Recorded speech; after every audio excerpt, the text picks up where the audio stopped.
I see it.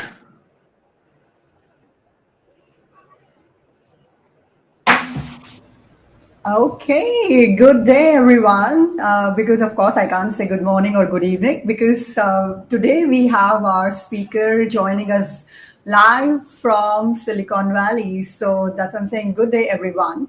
And welcome to the second session of EventFUL Bytes Ask Me Anything series. That's why I said that second session of Ask Me Anything. I'm Shikha, your host for today. I'm head of marketing at Jio Platforms Limited. And today I have Hitendar Sethi, a veteran in the product marketing field, joining from VMware. So yes, over to you, Hiteng, and welcome on board.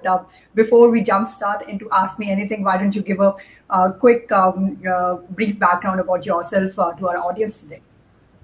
Sure. I'm actually from Delhi, and I started my career working in a research company in Delhi, did my engineering in Delhi in computer science. I then moved to the US about 10 years back to work for Cisco, was primarily doing consulting kind of work, and then eventually I got very interested in marketing because there is a lot that I was learning while doing consulting and research, but I was not able to apply it to a large set of customers. I would only apply it to very specific customers, and that got me interested in moving into marketing. And after Cisco, I went and worked for AWS in their product marketing team, started with cloud migrations, moving into application modernization, and then eventually did some work with AI solution marketing as well. And now I'm at VMware. I've been at VMware now for about a year, and it's great. It's a great company to work for. I really enjoy the work and the team here. We are part of the VMware Cloud program. So I do product marketing for VMware Cloud on AWS, and that's why you can see both the logos probably on my jacket. So that's about me. As a person, I'm really passionate about skiing and adventure sports. So anything that involves speed and danger, I usually sign up for it pretty quickly. And that's how you are in product marketing, right? Because of course, when we are talking about product and marketing, it does involve a lot of things which does need speed. And then of course, there are a lot of danger pitfalls as well, right? Yeah. I think you are in the right spot. Yeah, I hope. Okay, so let's go deep dive into product marketing because, of course, our audience are waiting with bated breath with the questions which they have shared with us. Let's go with the first one, Hitendra. And of course, this is, I'm sure, going to be favorite for everyone because here we're going to talk about frameworks, right? And we all love frameworks. So, talking about yourself, Hitendra, do you believe in adopting frameworks, and which are the frameworks you swear by at different phases of product marketing lifecycle? Right. So, I definitely do believe in frameworks, and like I said in my introduction, I come from a research and consulting background. So there was a time when I was eating, drinking, and sleeping frameworks. Basically just living and breathing about frameworks all the time. And there are two reasons why I really like frameworks. The first thing is that there is something called writer's block, right? All of us face a creator's block or a writer block where you are faced with a challenge or a problem and you quite don't know where to start. And believe it or not, but a lot of professionals and companies actually waste time just in the starting point of part of it, like planning and thinking about the problem and looking at the problem's different angles and how to solve it, even before they get to the execution stage. So I think frameworks are really important because they give you a starting point. They tell you how can you go about taking a problem and solving it by the best practices or the experiences of others, or at least this is one way to potentially approach the solution for that problem. So that's why I really like frameworks. They give you that starting point. The other thing that I really like frameworks also is the measurement piece of it. When you adopt a framework to solve a problem, it becomes very easy to measure your success against that, it's the solution and the problem. because now you have a framework. You know what are you supposed to deliver at different parts of the problem or the solution, and you can now measure yourself whether you are able to achieve that or not. If you did not have a framework to start with, you would also not have,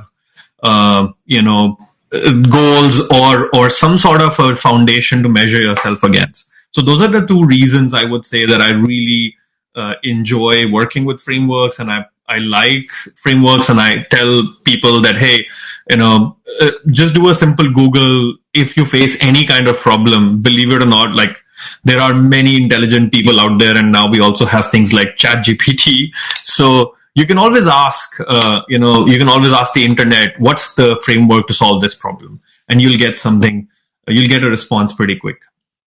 I think some of the frameworks that I really have enjoyed in the past, there are typical consulting frameworks like the SWOT analysis, go-to-market strategy related. There are some frameworks. I don't remember some on top of my head, but I can tell you that there are many out there. So whenever you are launching a new product, you can always go and check go-to-market strategy frameworks, and you'll find some really interesting ones. Business model canvas has been one of my favorites as well. Whenever we are launching a new product, or let's say if we are trying to solve a problem, many a times you get projects where you have to invest dollars and rupees and money and time and energy and resources, and you want to know whether it's worth doing this or not. So even the smallest of projects, like business model framework, is a very agile and it's a very nimble way to solve problems or to look at a problem holistically. So you can always just try to plot your problem, on the business model canvas, and it'll tell you, not tell you, but it'll provoke you to think about the areas that you haven't thought through, or it will tell you to what extent even your problem statement is mature enough or not. Because if you cannot answer all the boxes on the business model canvas, then probably you need to think a little bit deeper about the problem and figure out what needs to be solved actually. Believe it or not, during my consulting days, I've gone into many situations where customer comes up with a problem, and when you start discussing and breaking it down, it turns out to be a completely different issue that wasn't visible at the start of the conversation. So yeah, those are some of the things that I really like, and I apply them in product marketing as well. I would like to give a shout out to PMM Alliance. It's a great online resource. That's how Shikha, you and I connected. So if you are a marketer or even a seller, whether you're a campaign marketer, product marketer, just marketing in general, or even you're in sales enablement, pre-sales kind of roles, I would highly encourage you to join the Product Marketing Alliance community. And they have great resources online. They have a great library of frameworks, and they publish regular reports on different things. I'll give you an example. I was tasked on building a battle card, a competitive battle card for one of my services, and I'm still working on it. But I actually went and did some research. I was able to find a research report. Like, imagine of all the places, there is a research report out there that talks about state of battle cards. Like, what are the best practices of creating battle cards, and what exists out there, what frameworks exist out there. So I was pretty surprised to know that, something as specific as battle card would have a framework about it.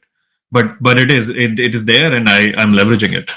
I think this is pretty interesting, Hitendar. Going backwards with the thoughts which you just shared, of course, research on the battle cards, if we think that research on a framework, and then you are going to that particular stage, that, okay, whether this particular framework does apply to you or not. And then I think you also touched a very important part wherein we talked about the measurement, and when we are into the discussion with different teams, because of course, being into this particular field, we are collaborating with so many peers, with so many cross-functional teams, and then understanding that particular problem through a structured approach. I believe that that's very important, because most of the time everyone is bringing their own perceptions, their own biases on the table. But what these frameworks, they do is they are giving us that unbiased kind of approach, and we are looking at that particular problem statement or that particular vision or mission which we want to achieve through a very unbiased approach, and then again more backed up with the data. And then definitely how the measurement part comes into the picture, because we all live, breathe data, right? So at the end of the day, we have to ensure that whether the adoption of that particular framework did work for us or not. Pretty Right. interesting. To be honest, I think I would definitely like to check out on the battle cards, because so far I have not done that. Initially, we used to create a lot of flashcards for our sales enablement efforts, more towards what exactly the competition is doing, etc. But I think that's going to be an interesting one, which I'm also going to experiment. Yeah, Okay, absolutely. so yep. So moving on to the second question, Hitendra. So of course, when we talk about B2B marketing, I think there are no thoughts wherein we can say that it's not complex. It is becoming so complex day by day, and then the interaction between the prospect and the buyer is actually limited, because they are doing all their self-learning journey. They are making themselves aware with all that information which is available, through different mediums altogether. So, what are your thoughts on B2B marketing? Which is becoming complex day by day, Nitin? And are there any specific tactics which still holds true when we talk about the B2B buyer and the seller into this entire complex journey? Yeah. Just so you know, it's a very, very loaded question. It's a very complex and a very loaded question. So I'll give you my thoughts. And again, I think whatever I'm saying on this broadcast, I hope it helps people. These are my opinion. It comes from my experience. I do want to put a disclaimer out there that some things may apply to my work at VMware, but it's not VMware's official stand in some cases, or it may be, I don't know. But definitely this information is something that's coming from me personally. So talking about B2B marketing, I think that marketing in general is becoming extremely complex, whether it's B2C, B2B, or B2C. And I was very recently having a discussion about this with someone, is because the currency of marketing has changed in a way. So the currency of marketing used to be sales and revenue, but I feel that the currency of marketing is now attention. And how can you grab and keep attention, and for how long you can keep it? I remember reading somewhere, and this is a completely weird stat, but I read somewhere that humans' attention spans have now become equivalent to like a goldfish's attention span, something like that. Like 6 seconds is the average, or something. So it's very important for a marketer to basically figure out a way to get attention of the right audience, right?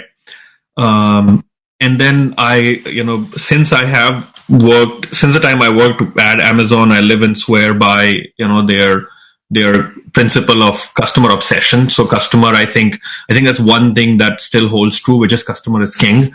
If you are not customer obsessed, then you will not have the right audience, which means you'll not get the right attention. You will not apply the right tactics. You may be applying the right tactics, but they may not be working because you don't have the right audience. So you'll think, okay, I need to change my tactic, but actually you're not applying the right tactic on the right audience.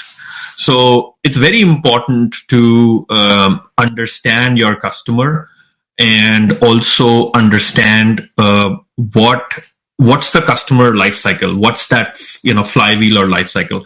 What makes your customer come into the funnel, go through the funnel, and become an advocate? That's another framework that we use, right? It's a life cycle of a customer, or the customer value chain. So you have to understand what are the tactics to apply at each of the stage, because your tactics will change. And I can give you an example. A few years back, we did a campaign around cloud migration, and we learned that one of the things that drives migration to cloud for companies is a change in IT leadership, which means there's a new person coming in and they want to establish themselves, so they want to bring in something new, and that's why they introduce cloud. They're like, okay, we're going to take this company to cloud, but now that means that you are if you're a salesperson or a marketing person, let's say doing ABM for that company, you now have a completely new set of persona to tackle with. Right? They may be a CIO and you may be used to tackling a CIO, but they're a new CIO in that company. They're going to try and shake things up. What are their motivations? They change, right? So we learned some very interesting things in the process. And we also learned that as a company goes through different stages of acquiring a product, the stakeholders change, right? So when you are beginning of the funnel, you are bringing the company into the funnel. Top of the funnel, you may have different stakeholders. Middle of the funnel, when it's a more evaluating stage, when they're evaluating your solution, you're probably working more with engineers and middle management or operations people. And when it comes to implementing the solution, you're probably dealing with finance. So now you have to figure out a way to create tactics that work for these different audiences. So going back to my earlier point that as a marketer, you have to understand your audience in that funnel and who are you marketing on that funnel at what stage, and what does that mean in terms of changing your tactics. So customer obsession stays true. Grabbing attention, holding attention stays true. I think that we are living in a TikTok world. So nowadays, one of the tactics that I actually really like is producing video-based bite-sized content. If you cannot explain your product or service in 1 to 3 minutes and put a video out there for customers to do a top of the funnel research and get into your funnel, engage with your deeper content, I think you are definitely missing out on.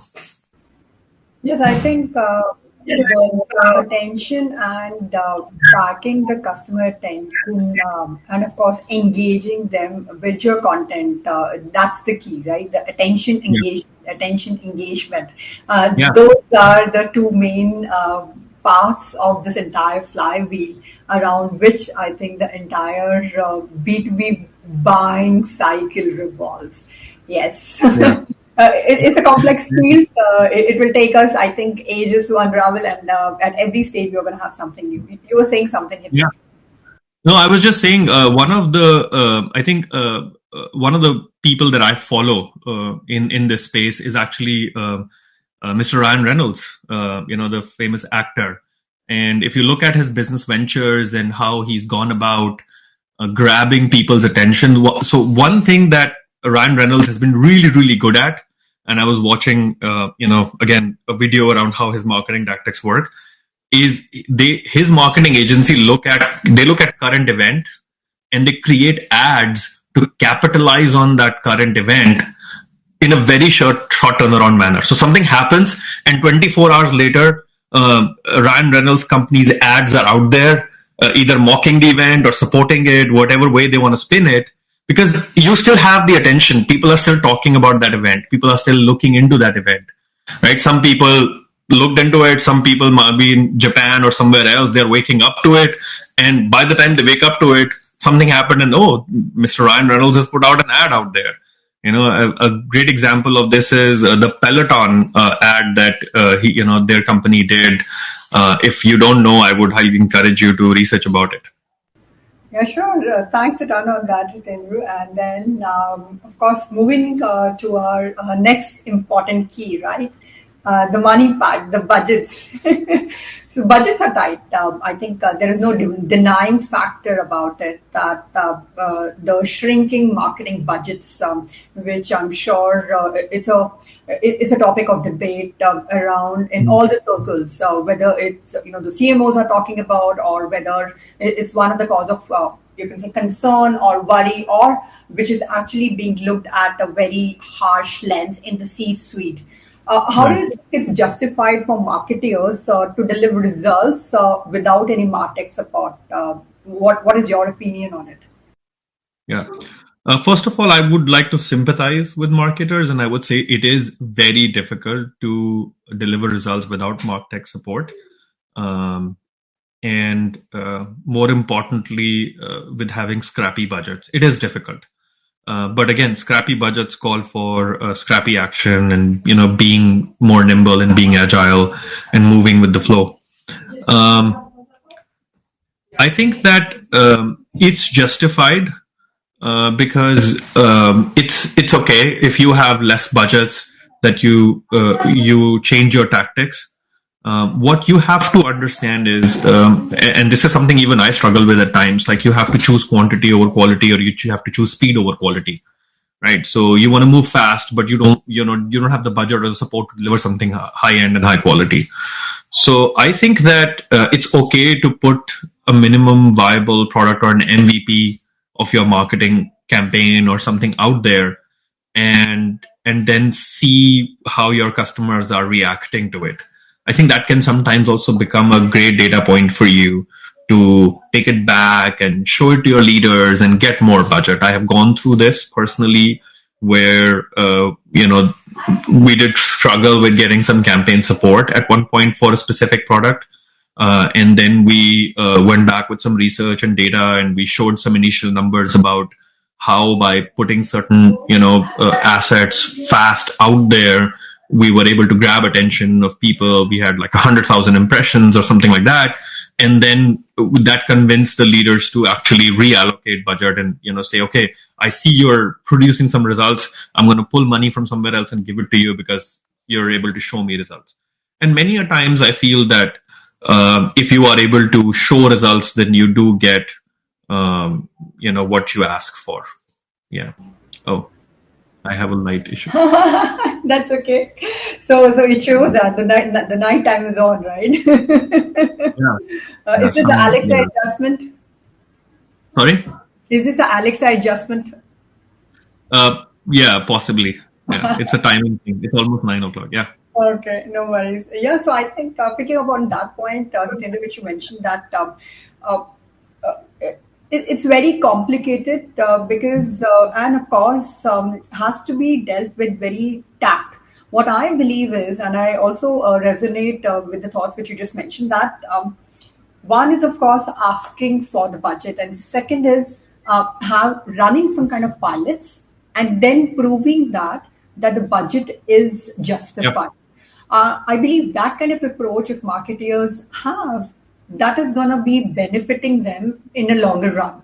Because, of course, if we put ourselves into the C-suite shoes, of course, the ROI, and then, of course, the pressure which they have in terms of the profitability and, of course, the longevity, etc.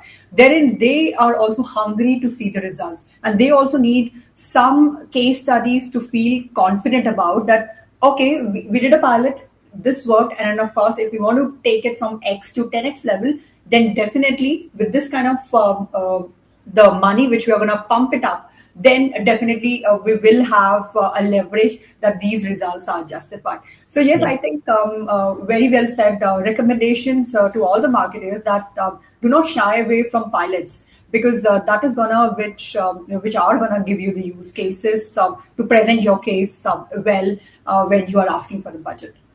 Okay. And actually, sometimes producing pilots can be hard. It means that the marketer themselves have to do a lot of work because there is no support. And I think you should be prepared to do that. Then you have to figure out, okay, how can I produce the best possible minimum viable product? Yes, agreed. Okay, so moving on to the second last question for today's discussion, Hitendra.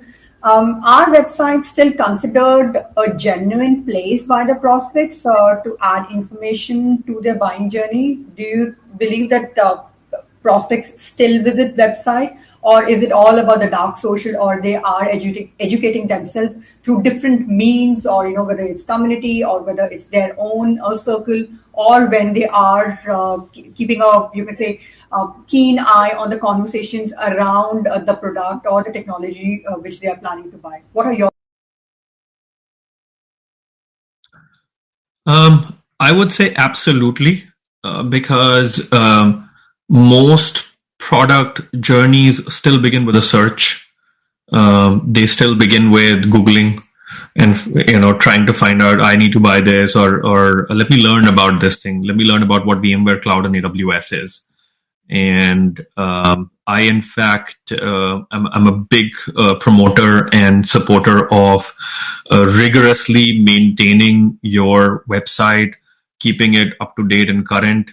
investing a lot of time and energy and budget into having the best possible customer experience for your website, minimizing clicks, minimizing, maximizing attention of the customer, putting assets that are more attention grabbing upfront and out there on top of your website before anything else. I feel strongly that it's still the very initial top of the funnel part of your journey. And in fact, I've had many conversations where our internal sellers actually go to the public pages and websites to grab the latest information because they think that, instead of looking through 10 sales assets or researching through internal portals and knowledge hubs and trying to find something, I know what is going to be updated with the latest information, and that's the website. So you don't just have an external audience, you also have an internal audience that's counting on, the website being the truth, the source of truth and the source of latest information. So I strongly recommend and encourage folks to put, investment in websites. And not just, similar thing applies for your app as well. I think websites and apps are kind of just two sides of the same coin. Yes, the websites and the app are here to stay. Yeah. Moving on to the last question, Hitendar, then I've got two questions from the audience, which we'll take. What are the key emanations for a product marketer? What do you think, Hitendar? Yeah. I think, so when you say ammunitions, do you want to elaborate a little bit? Like, what do you mean by ammunitions in terms of like content or tactics or? No, what I mean is, what is going to be the greatest strength for a product marketer? What are the tools which acts as their extended version, which is going to help them to achieve the results or the KRAs which they have on their plate? Yeah, I would say the first is your own sales teams and product and engineering teams and support teams, because they're your eyes and ears and hands to your customer base. So if you do not have a great communication channel and an open and transparent communication channel with your product and sales teams, you will not truly understand, what your customers want unless you go out and speak to your customers. So you definitely can do that. But you can only speak to so many customers, right? Your sales teams and your product engineering teams and support teams.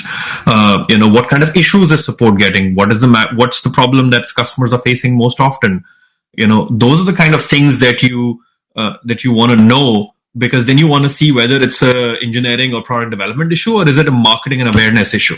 Many a times customers reach out with problems and say, I am not able to do this with the product. And turns out that it's just an awareness issue. Customers don't know whether the feature exists. So I think from that point of view, it's very important to have these internal channels, and they can be a big part of your arsenal. Frameworks is a great, great part of your ammunition arsenal as well.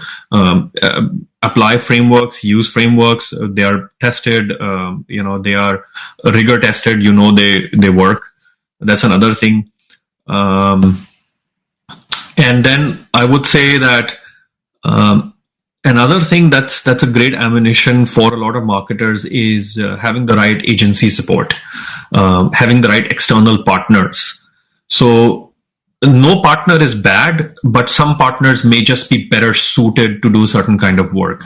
Like I work with different levels of partners. If I have to produce a keynote presentation, I'll probably go to a different partner. If I have to produce a white paper, I'll probably go to a different partner, because there are different skill sets with these partners. If I want to showcase an online event, for example, I want to have the best event platform out there. I want to have the right event platform out there, because that can mean a good or a bad customer experience, which can impact my company in the long term. So I think having those right partnerships is also very important. Choosing and be very selective about your partners, understand them, make sure they understand your work, your company, your industry background.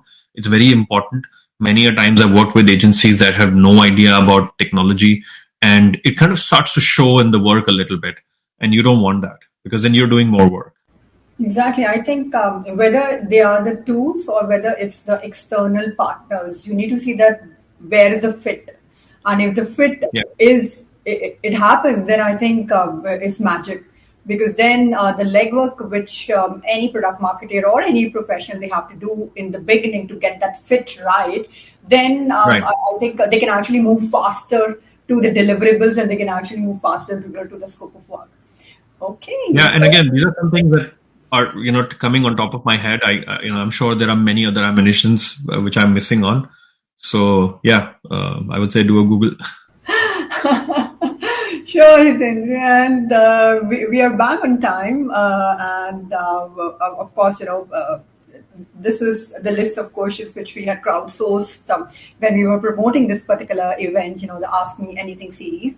But we do have two questions from our live audience right now. Hitendra.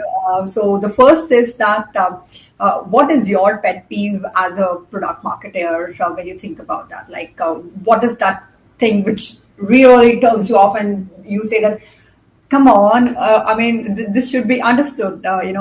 This is, this is particularly understood. So, what is that pet peeve of yours? Yeah, I think one pet peeve is when we over pivot on creating static content, like white papers or 50 slide presentations explaining our products and services. So that's one of the things I'm not super happy with when I see it. I do it, and there are places where it works. There are places where it's supposed to be applicable. But then, if you're trying to grab an attention of a CIO, or let's say if you're trying to grab an attention of a customer who's shopping for a tech gadget or something, and you give them like an ebook or a PDF to download with like 15 pages in it. I really want to see the metrics behind how many people are downloading it, how many people are reading it. Unfortunately, you cannot really measure once somebody downloads a PDF. Maybe you can, maybe there are tools out there I don't know about, but so I think one pet peeve is make your content easily accessible, make it easily digestible, at least in the top of the funnel. You have more in-depth content available and put it out there for those who want it. But definitely, I think going back to my earlier point about attention, you want to grab attention and you want to keep that attention. And within that short attention span of time, you also want to communicate that message. Yes, totally agree. This is mine as well. Okay. The second question which we have from the audience, Hitendra, is that any particular suggestion you can give it to the budding product marketers? Because of course, when they are starting their career in this particular time, which is like totally different when, say, for example, when you or I had started our careers around 10 or 15 years back. So what are those things which can pave the success for them? Yeah, it's actually a great question, and I'm going to applaud whoever asked this question, because it doesn't get asked often, believe it or not, and it should be. So there is a reason why in the title of product marketing, product is before marketing. And if you are a product marketer and you really don't know your product in depth, you will not be as successful as you want to be. So if you want to be successful in marketing, then go ahead and do marketing. You can do campaigns, you can do other things. But if you want to be successful in product marketing, then the step one of that is understanding your product, understanding the customer of that product. And again, depending on what the product is, you don't have to be an engineer. You don't have to be somebody who can really decipher everything behind the product. But you want to know at least enough about the product that you can have a meaningful conversation, and you can know when to divert that conversation to a product manager or an engineer. You can tell the customer transparently and honestly, okay, this is a question that I do not know how to answer, or I don't know enough about this product. Let me give you to somebody who's knowledgeable enough. So I think that distinction, and you want to have that. Right. I also am marketing a product. I don't know soups and nuts and bolts of the product, but I know what problems it solves, how is it engineered, what is happening behind the product when the customer onboards, and all those things. And there is a certain limit to my depth and knowledge as well. And beyond that, I will pass it on to an engineer or to somebody who's designed and created the product. But I want to have that enough depth and knowledge about the product before I start marketing it. Yes. Perfectly said, Hitendra. And I have one last question from my end to you. My question to you is, Hitendra, that when we talk about, or you can say when we identify the skill set of a product marketer, and like you are identifying yourself as a product marketer as well, which are those three words which you really identify with the product marketing as a discipline or as a function? Or I would say that those three words which are on the top of your mind, wherein which totally aligns the discipline of product marketing, product and marketing, which binds it together. Yeah, I think the first word is communication. You have to be a really strong communicator. Product marketing is all about communication, saying the right thing to the right audience in the right way from the right channel. So it's a lot about, like, it's all about communication. If you, as a product marketer, the first job, the basic, profile job is messaging and positioning. So, which is at the end of the day, it's about how you want to communicate about your product. What do you want to say about your product? So I think that's one keyword that kind of describes for me product marketing, communication. The second keyword is customer obsession, customer, right? You want to understand your customer in depth. You want to know what problems they have, what they want to solve. And the third word I would just say is marketing, right? At the end of the day, it's the marketing discipline. You want to know about marketing. You want to know how marketing is conducted. What are the 4 Ps or 6 Ps now, and how do you, position? What is marketing all about? What's the science behind marketing? So you want to educate yourself on that and apply that as well.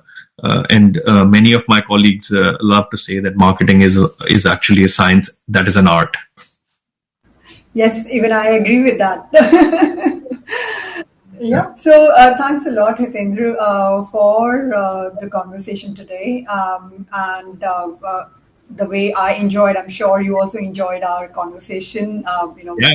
Of course. So I do know it's such an in-depth, you could say, topic wherein 30 to 45 minutes are not justified, but we did try to bring the important nuggets of these two powerhouse of these things together for our audience. Yeah. Thank you for your time today, Hitendra, all the Sure. way in the night time from Silicon Valley, and to all our audience who have joined us from different time zones. Yeah. Thank you for your time, and then I really look forward to have you on our upcoming sessions, wherein we have varied topics being discussed, and then definitely you can say this was like a precursor to the bigger event and a more in-depth conversation which we are going to have on 23rd of May with our CPO Suman Guha with the Product Marketing Alliance itself, wherein we will be talking more in depth about product marketing, the new senses about it, and then all about the career development. So Great. please do register and join us on 23rd of May at 5 o'clock IST. Yeah. And yes, this event Thank you is so much. brought to you by JioEvents, and we conducted this event on JioEvents platform. Great. Thank you for having me. And I know the light thing didn't work in between, but I really enjoyed this conversation. Thanks. Thank you, Hitendra, and have a good evening ahead. Thank you. Bye bye.